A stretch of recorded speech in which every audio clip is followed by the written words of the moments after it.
This is a story about doors. A lot of them. And that's me, MJ Hegar, an Air Force combat veteran and a mom. This door behind me is from my Pavehawk helicopter. It's all that's left of the aircraft that I was flying that day. I was on a rescue mission in Afghanistan as a combat search and rescue pilot. I heard the windshield crack and realized I'd been shot. But I continued the mission and airlifted the patients out. After taking even more fire, we crashed a few miles away. But my story begins much earlier. One of my first memories was of a door, but it was my dad throwing my mom through a glass. 3 years later, Mom got the courage to walk out the door, and she opened a new one for my sister and me here in Texas. And it was here that I put my foot on the gas and followed my dream to be a pilot. And that meant opening, pushing, sometimes kicking through every door that was in my way.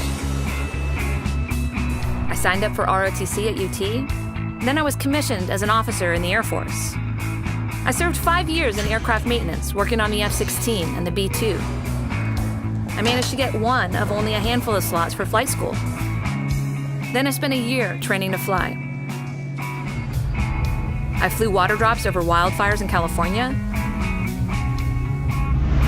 and eventually served 3 tours in Afghanistan. And then, the crash. 2 Army helicopters rescued us from the wreckage. I strapped myself to the skids and returned fire on the Taliban while we flew to safety. That got me a Purple Heart, and I became the second woman ever awarded the Distinguished Flying Cross with Valor. But after that, the door closed. Injured and unable to fly, I was barred from my next career choice because I was a woman. Hi. So I came home. I worked in healthcare and business, I got married, and started my family. Wait, barred because I was a woman? That's ridiculous. So I sued the Pentagon, but not just about that job, about the ban on women serving in all ground combat jobs. And I went to DC to lobby Congress, but door after door was slammed in my face.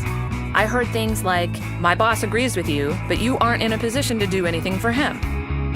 You're not one of our donors."